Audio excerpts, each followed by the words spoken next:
Hai guys, saya Ultra Ali. Hari ini saya akan buat review berkenaan Ultraman favourite saya dan Mira Showa, itu Ultraman Ace.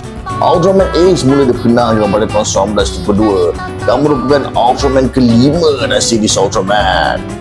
Musuh utama Ultraman Ace itu alien Yapu yang mencipta terrible monster, itu kaiju-kaiju yang ingin menyerang bumi. Ketika terrible monster yang utama itu Verocron telah menyerang bumi, dua orang muda itu Seiji Hakuto dan Yuko Minami telah menyelamatkan orang ramai dan telah terkorban. Ultraman Ace ingin menyelamatkan mereka dan memberikan Ultra Rings, dan kemudiannya apabila digabungkan ia boleh menjadi Ultraman Ace.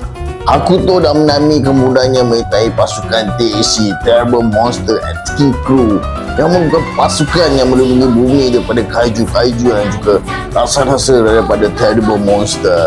Berbanding dengan series Ultraman yang sebelum ni, series Ultraman Ace menampilkan Ultra Brothers, itu Zofi, Ultra Seven dan juga Ultraman Jack yang sering membantu Ultraman Ace dalam perjuangannya untuk menentang Terrible Monster. Dalam episod 14, alien Yapu telah mencipta Ace Killer yang dicipta semata-matanya untuk mengalahkan Ultraman Ace.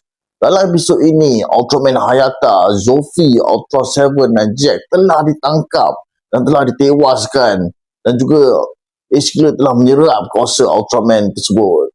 Dan juga pada akhirnya Ultraman Ace berjaya mengalahkan Ace Killer dan juga menyelamatkan Ultra Brothers yang lain. Antara musuh utama Ultraman Ace itu alien Hipporic yang muncul dalam episod 26 dan 27. Dalam episod-episod ini, Ultraman Ace dan juga Ultra Brothers telah ditangkap dan telah tukar kepada patung gangsa. Namun akhirnya Ultra Father, itu Ultraman Ken telah datang membantu dan telah mengumpangkan diri dengan memberikan color timernya kepada Ultraman Ace. Dengan kuasa yang diberikan oleh Ultra Ken kepada Ultraman Ace, Ace kemudiannya telah mengalahkan alien Hipporic dan kemudiannya menyelamatkan Ultra Brothers. Mereka kemudiannya telah membawa Ultra Ken, itu Father Ultra, kembali kepada planet of Line untuk dipulihkan.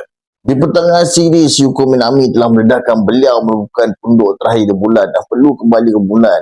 Seiji Hakuto kemudian menjadi host tunggal dalam series ini untuk berubah menjadi Ultraman Ace. Dalam episod terakhir, alien Yapu telah mencipta Jumbo King, itu kaiju yang merupakan gabungan daripada kaiju yang terkuat yang dicipta alien Yapu. Ace telah berjuang mati-matian dan akhirnya mengalahkan Jumbo King seperti series Ultraman yang lain. Selain itu, untuk info tambahan, Ultraman Ace juga dikenali sebagai The Ace of Beam Cutters,